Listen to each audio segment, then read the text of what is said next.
maître de l'art abi akuti na ngambo kuna ya point noir bino poto eloko ezate parce que ye aye ko récupérer biloko apesa ba pasteur awa entre autres pasteur Denis Lesi aboyaki kotanga komba pasteur Sikatenda en plein écran boye abombaki na kati pe ba pasteur mosusu nga na yebi siko awa yo pesa nani on atanga ba komba ba pasteur o nga na pesa makambo kolakisa moto ki nonga na traiter na moto na pesa moto na makambo donc moto ndengo wana automatiquement c'est un men c'est un escroc c'est un aventurier donc azo salir eza d'unité na personnalité ya moto netu émission ya Denis Lesi tout consort Denis Lesi tango ye Denis Lesi a bandi mystère est-ce que ye mwana wana botamaki déjà c'est un guide spirituel oh asa guide spirituel Denis Lesi a un guide spirituel mais asa guide spirituel asa na bi azate côté ko cité azate ata mon côté Dodo Kamba azate Marcelo Tounan sincèrement azate pasteur Roger Ba azate pasteur Denis Lesi yemo muto asato akote le mabali bosona azate na bango bato mo bato tout tangi ona hein na kati na bango en secret hein bayebi ba pouvoir oyo. Après avoir kotuna kosenga clip ya Nzamba Mawa, enfin clip ebimi, que Dieu vous bénisse abondamment. Botala yango, bo partager, bo tchaba commentaire pour la gloire de Dieu. Na chaîne Yandeko JP Lushimba, que Dieu vous bénisse abondamment. Natambola na bopeto, kino suka bomoy nangai, nalata motole na nkemo.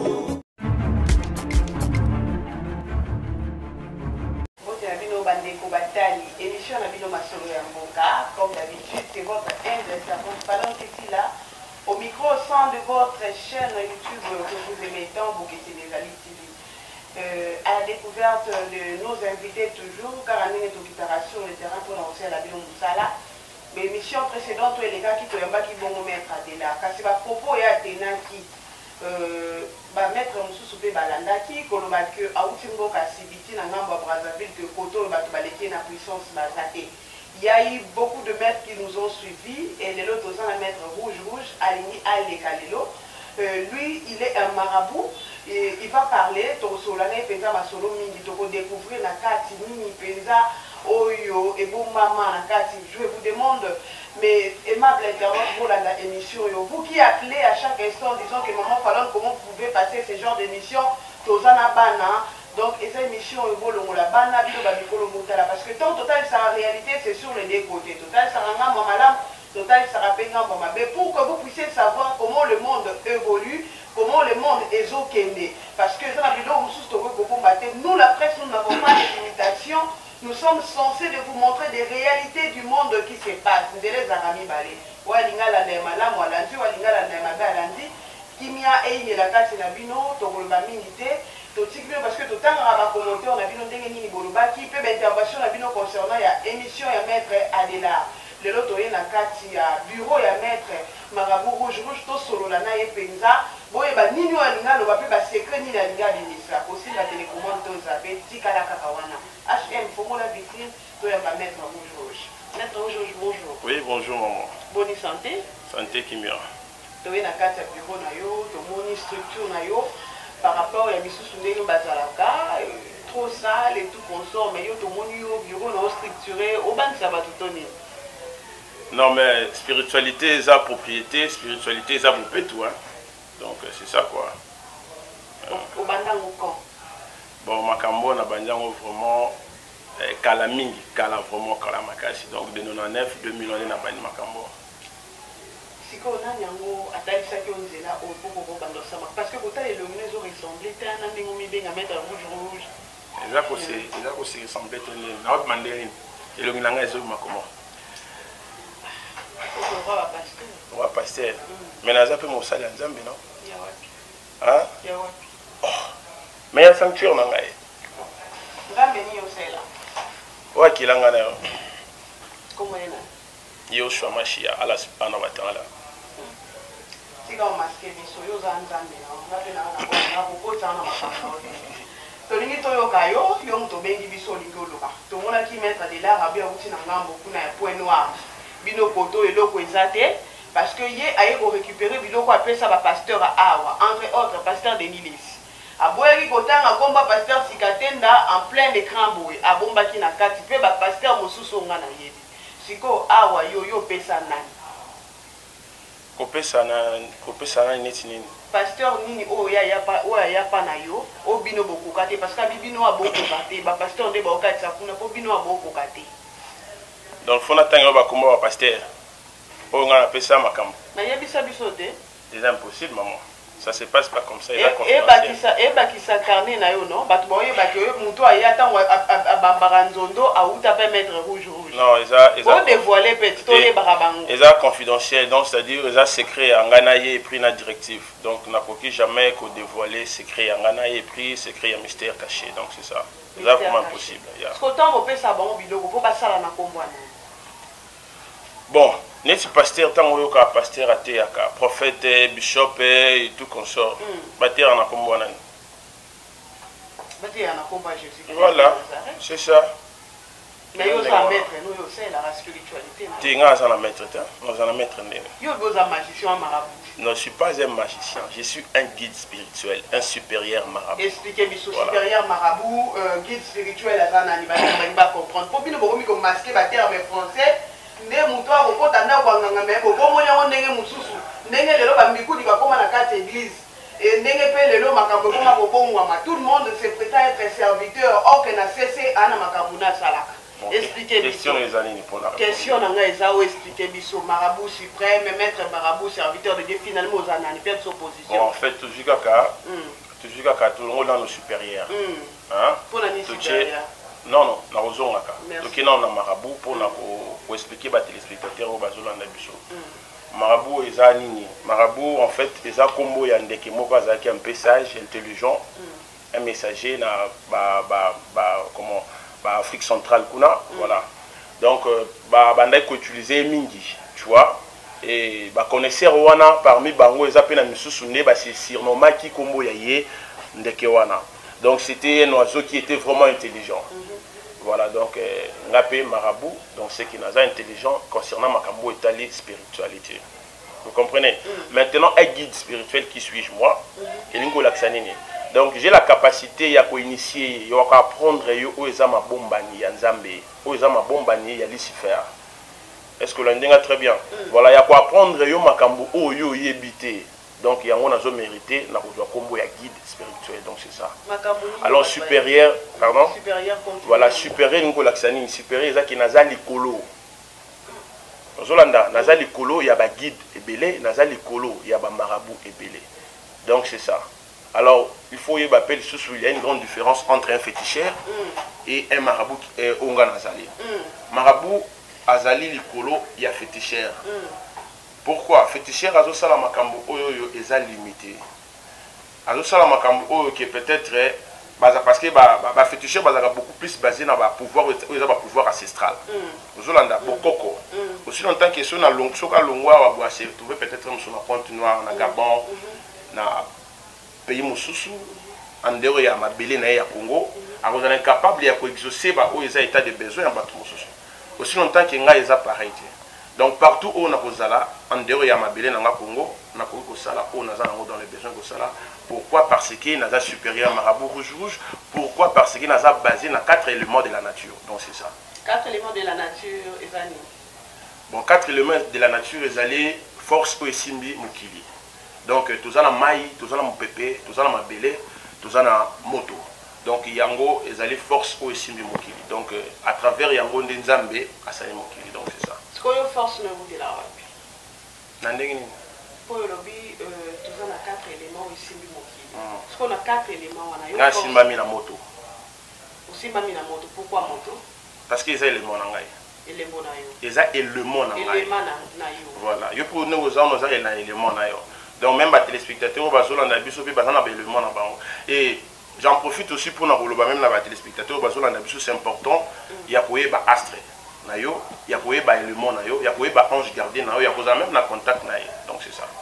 Si comme ça va yo zoa au servir la population de par rapport à au peut ça va on ba ngenge, au peut ça va ba chance, au bi ça va maladie, to pesani. En fait, c'est une bonne question, c'est une bonne question. Et pas nangai na sala kamisala nyoso. Mais naza vraiment basé mingi na kotalisa mutu amiyeba oyo azali. Premièrement. Parce que mutu soki omiyebi oyo azali ngai kutu to meka un peu ko aborder sujet oyo ya ba malédiction héréditaire, c'est un peu important pour na kosunga ba téléspectateurs au bazola na biso voilà. Donc naza vraiment basé mingi premièrement mutamiyeba nan oyo azali. Na ebité soki omiyebi oyo azali. Je sais pas si les téléspectateurs au bazola na biso ba miyebi ba oyo bazali. Donc c'est important na vie au miyebi nan oyo azali. Tant au miyebi oyo azali ndeko permettre na yo oyeba pour affronter soit comment dirais-je, pour affronter soit tes difficultés moko boye, pour affronter soit tes états de besoin oyo azana autant au miyebi déjà oyo azali. Donc c'est ça. Alors concernant makambo etali malédiction héréditaire. Et ça la réalité au toujours tout en ango trop na vie. Ou peut-être il peut aux victimes nango, peut-être moto azana sima caméra pas à victime nango, peut-être peut ba téléspectateur monsieur bazona na biso baza ba victime nango. Donc c'est à dire eza makambo mabe oyoyo papa ou soit 4e génération na yo avant yo basala ya mabe ou soit balaka par exemple que bana na ngai ba robotaka bana mibale. Donc au-delà de bana mibale ba robotate. Donc 3e T, 4e T, 5e T. Donc ezako saka kolaka oyoyo kokolo koko na yo alaka et yango yo ou soit ngai lelo tozo subir yango nde ba bengi yango malédiction héréditaire. Bien sûr. Étant que guide spirituel. Guide spirituel. Voilà. Travaillera pour nana. Na travailler pour na nzambe na ipsekio. Pour bino bwana banzambe na bino lo kwana yango. En fait ngana olobano boye nga nayebi nzambe oyo akeli Lucifer nayebi payer Lucifer oyo tozana mabele na ye parce que nzambe apesi voilà oui nzambe apesi mabelo na ye pona ni bobungisa bana en fait nazoloba te pona kobungisa bana ya nzambe non nazoloba pona koédifier kotalisa bango eza réel édification ni ntomoni ona baboati awa soki bapepele mbo basianke bamani awa bisika nini temple ya nzambe ezalabo sala vie na yo sala vie na yo est important sala oyo yo motema no ezolinga kosala donc oyo moninga na bimisi aussi longtemps moto yo se prétendaka que note c'est un véritable serviteur de Dieu azape nango na ndenge ya camouflage na ndenge ya kobombana oyelinga eloko siko toni toyeba tozoya vers bino po bosunga biso botalisa bandeko nayebi te boza na bandako boza na bato mingi balobi babi bozozongela bango batalisa biso mpo tolembi mpe basali yango mingi bakoleka tozomona bango bambuma molimo esi ezangi bakoleka kofingaka baninga kobambaka bato bamushwa sikoyo tongi totuna banani oyo bayaka mpa na bino bopesaka bango mpe biloko baza nango bazokende kotalisaka bato nkombo mosusu. Non, en fait, si on a nous répondre non, en fait, na répondre qui yo boye que bami yebi bango moko. Donc nga naza vraiment obligé te naza vraiment permettre na ko dévoiler bango. Moi quoi c'est les matières lo baki abi o e bomona ta moko bokanga bango ba photo bola kisa po bino pe bomi yebi bolingi bobeli sa réputation na bango. Ah voilà. Ba sinika ki makasi. Ah voilà. Donc c'est-à-dire eza ndengona moni makambo eza secret maman. Eza secret. Donc ils ont vraiment secret. Ok, moto ya yebi yango, hein, akoki jamais kotangi ko lakisa kombo ya moto ko lakisa moto ki nonga na traiter na moto na pesa moto na makambo, c'est impossible. Donc moto ndengo wana automatiquement c'est un men, c'est un escroc, c'est un aventurier. Donc azo salir eza d'unité na personnalité ya moto. Neto émission ya Denis les tout consort. Denis les temps où Denis les a bandi mystère. Est-ce que yo mwana wana botamaki déjà? Abi déjà azaki na makambo na ye bandana libo. Yosko ngoko ni version de non, on a côté les motos, c'est juste entre parenthèses na fongo les petits. Obama ambio na ye. Obama ambio. Non, to leki na biso maman. Nga na otika lo. Na lobi boy. Yo muto bimisi ko ma pasteur. Na lobi boy. C'est un pasteur, c'est un monsieur, c'est un monsieur, c'est un monsieur, c'est un monsieur. Non, mais c'est un pasteur. Mais chez Nanda ko azaka pasteur, c'est un monsieur, c'est un papa, n'est-ce pas? Voilà. C'est un monsieur que je respecte. Vous voyez, c'est un monsieur que je respecte beaucoup. Au pays n'a pas sa motte dans la musique parce que c'est un guide spirituel. Oh, c'est un guide spirituel. Denis est un guide spirituel. Mais c'est un guide spirituel, c'est une église où il y a Kambarabat. Moto aza c'est na mokili o ya bimina nzela ya mwasi azalité. Donc il ne faut pas juger. Si on a ma benaye, nzambe nde a juger.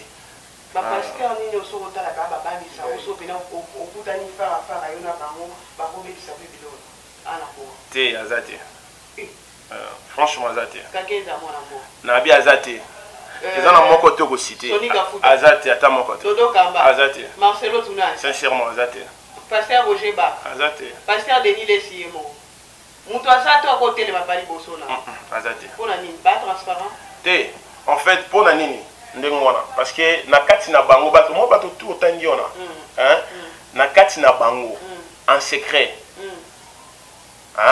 bayebi bapouvoir oyo tika bo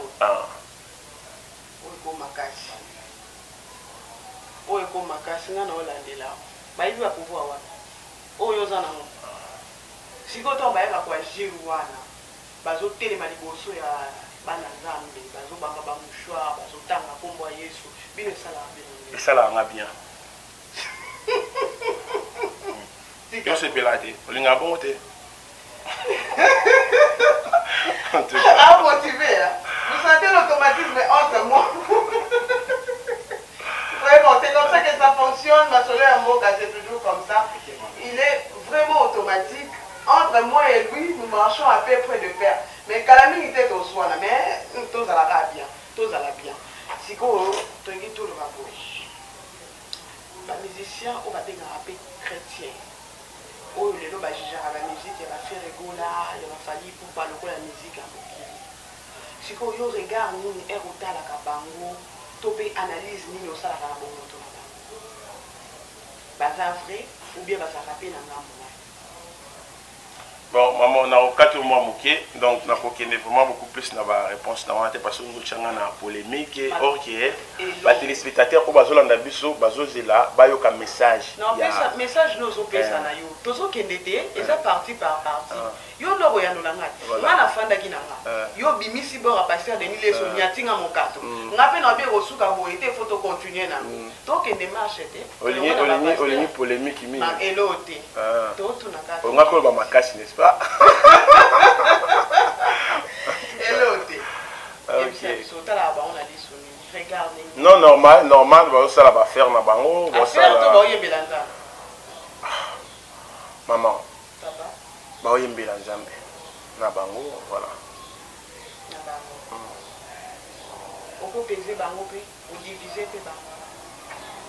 bon naza moto abongo te donc moi nasala ngo te quoi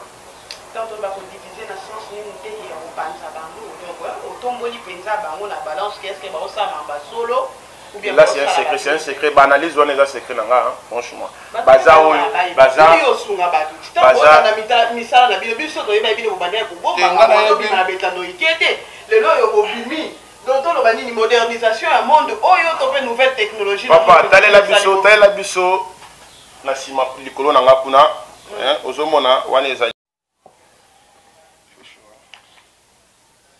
Voilà, donc c'est-à-dire que sur la masolo wana, les masolo itali tradi praticien. Masolo ya bokoko, ndenge nini ya kosunga bande na biso yo bazana poto, bazomona pasi na ba maladie kili. Nde masolo bongi to solo la. So yo pe sur tradi praticien poto mo lokasa. Musana nga yango wana. Ozaki na yo kote kuna bande ko pesa ba chance kotala ba. Te wana te. Wana batangisi nga yango ko. Wana batangisi ko na ba. Soki wana to komi tradi praticien na banzoto wa bato. Siko bato ko traiter wana ko traiter ba wana misumi neto ko traiter ba wana. Te bon en fait eza na misumi baleni na zo traiter. Alors soki ezali maladie ya misumi na yi nde na koti nango na sima. Donc ba tradi praticien to ko mona ba oyo bango pe bana makambo na bango ya CC. Normal. Ya kanga na obikisa na zo kanga milimo mabe ko ma tradi praticien ke ko kanga molimo mabe ko matina bondoki e kwa ko sa sanzo. Kasi te asalisi na misumi bala moniki oyo eza na misumi na inakati. Et koti bondoki, c'est qu'il faut kota na open na bondoki, c'est comme ça. Et ça va mbas mususu boyo bikisi, osu kana ko bikisa te ko traiter te. Ozolanda, si manango il faut sala nini, il faut kanga nzoto. Il faut pesa ba protection, il faut pesa ba protection divine de sorte que choc wana zonga le susute. Tango kanga ba nzoto, mutu wana kindaka libela to po azonga kana. Non te accueilli pour du bon c'est tout. Siko bino bénéfice na bien ba. Mongo to pe ba bidoko boganyaka na banzoto. Non. Neti makambo etali tradi praticien. Tradi praticionnel. C'est-à-dire c'est quoi? Dans notre traité on a taxé oye osali fiche na yo, n'est-ce pas? Voilà. Hollande les traitements na yo normal et en fin de compte il y a traitement non, tu me payes mon argent, c'est comme ça. Maladie presque nyoso, banyokanka ou bambasu, bampese, baimouraïde et tout comme ça. Bon, en fait corona na traité kangote. Non, on a su quitter. Parce que na s'intéresse en angote. Parce que vous m'appelez bandeko, bandeko na biso surtout non. Quand taper la spiritualité, yo ke la biso mozindo. Na yebi na kati ya spiritualité, na yebi force nango. Mais na ki bo moto boye ko traiter yango na s'intéresse nango te. Te lo ba ke mailo wana no yete oto s'intéresse. Te non, na s'intéresse. Ko ba ko pe ko sombelo pe biye po kei. Bandeko po bana poto ba odila ka balo ba que mettre rouge à teta ko mon.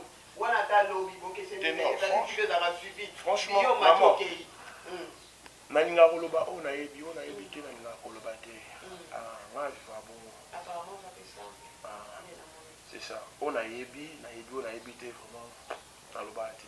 Donc si wana vraiment on a yebi te. To wana domaine siko ya praticien, ndeka molima. Opesa ba to pe ba mbongo. Opesa ba pe ba to ba visa, to posa la.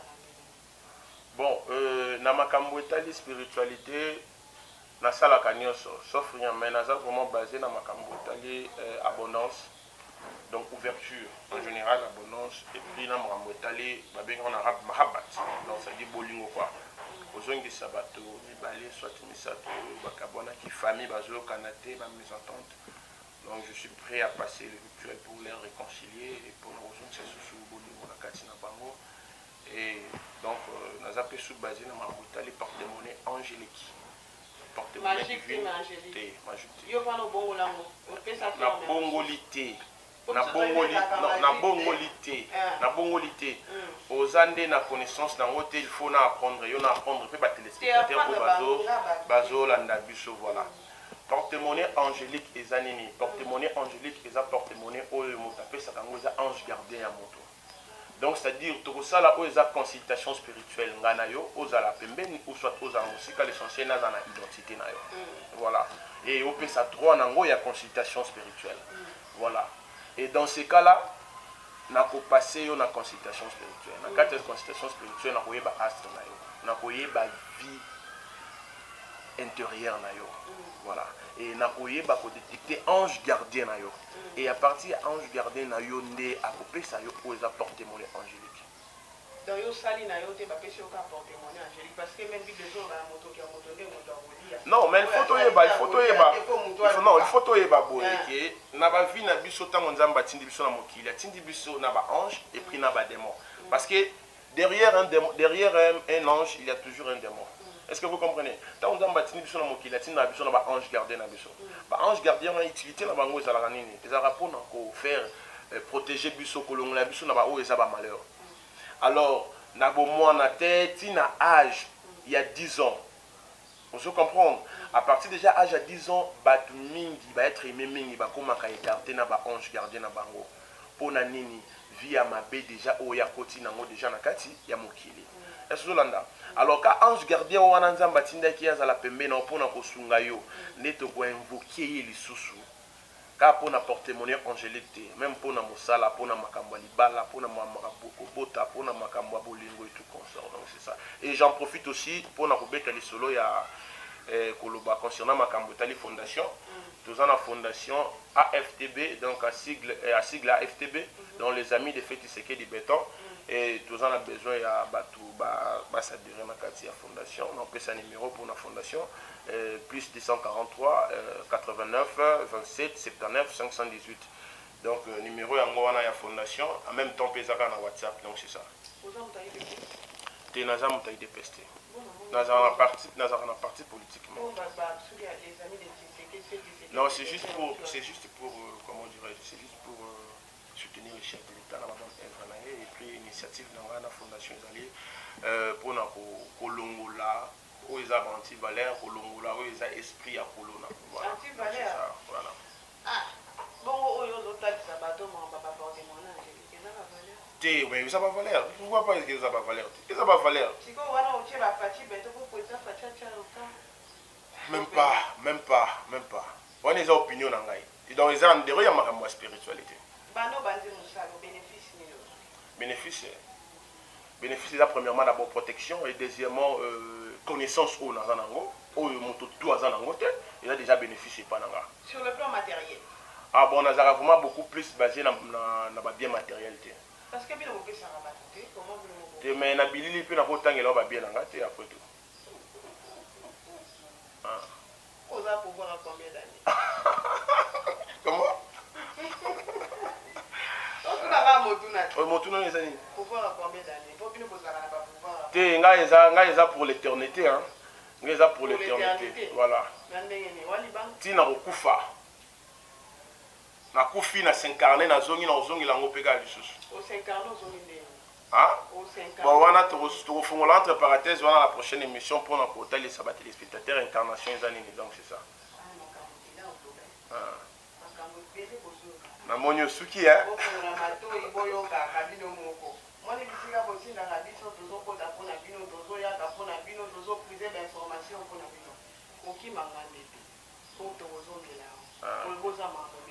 Normalement.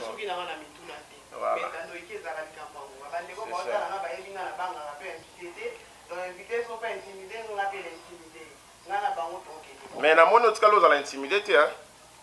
Ah, on l'a même à Sikasiko, vous êtes intimidé, vous êtes à l'aise. Voilà.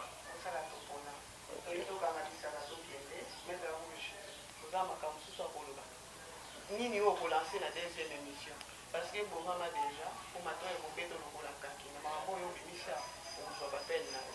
OK. Bon, la deuxième émission tu peux parler sur l'angiologie et la démologie. Et tu peux parler les sources concernant Makambo étalé incarnation.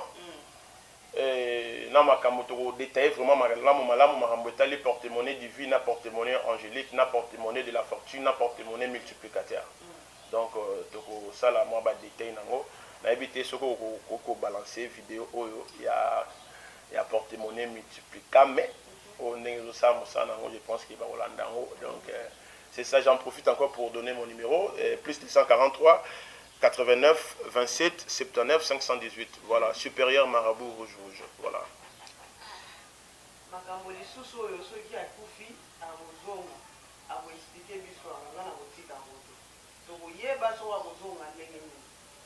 Naingi pe na lobaboe. Bato bakosami mingi na makambo tali ba pouvoir ancestral. Pouvoir ancestral les a d'abord nini.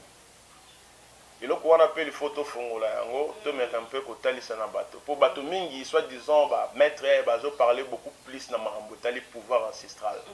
Et on sous baby pouvoir ancestral. Alors à la prochaine émission, on tali sabango pouvoir ancestral les anini. Est-ce que baza na capacité na pouvoir ya ko partager moi qui wana baza na ngona bateau sous ko baza ndeo ya famille na bango. Alors, tu as donc c'est un peu ça quoi. On a fait la prochaine émission, tu as mettre à rouge, tu as envoyé du service de la maïlo bazan dans la spiritualité pour la mini peuple congolais comme on a pas si, on a mis les populations tigalipo, on a mis les bakodiba pour diriger Mboka Oloté, un pays béni comme le Congo. Mais tout ça dans bateau, le coup là, mettre rouge, pas pour mettre à tout le cœur. Bah, il y a des macambou et belé, sur le zone de la Anna Maya Bisabiso, Azana Maya expliquer du sobiso, ton boutique a été Tingamana était na suba abi misela suba sekwa kana mo ona biso na bino lelo rendez-vous esuki awa kasi yenda kopesa biso rendez-vous mokolo to kozongeli na kati ya biro na ye pour que to banda teke to sola lisusu masolo matondi mingi na bandeko bayataka biso na nsima ya bidili to remercier mwana mboka héritier HM pe na ngambo ya coordination to remercier ya Patuziko les condoléances aussi kokumisa bongo oncle paternel na ye. Merci à José Kipembe, merci à l'équipe pour les amis civils. Bino baïbo continuer ko benga bo benga ka maître rouge a fait ce numéro na ye. Pour na bino baïbo ko benga maître Adela bo bande l'émission madame. Après ça qui numéro na suka bo tika ko tundisa ma bandeko.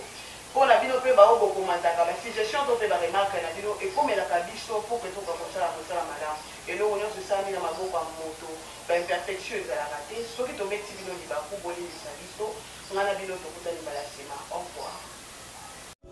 Après avoir kotuna kosenga clip ya nzamba mawa, enfin clip ebimi, que Dieu vous bénisse abondamment, botala yango, partager, botia ba commentaire pour la gloire de Dieu.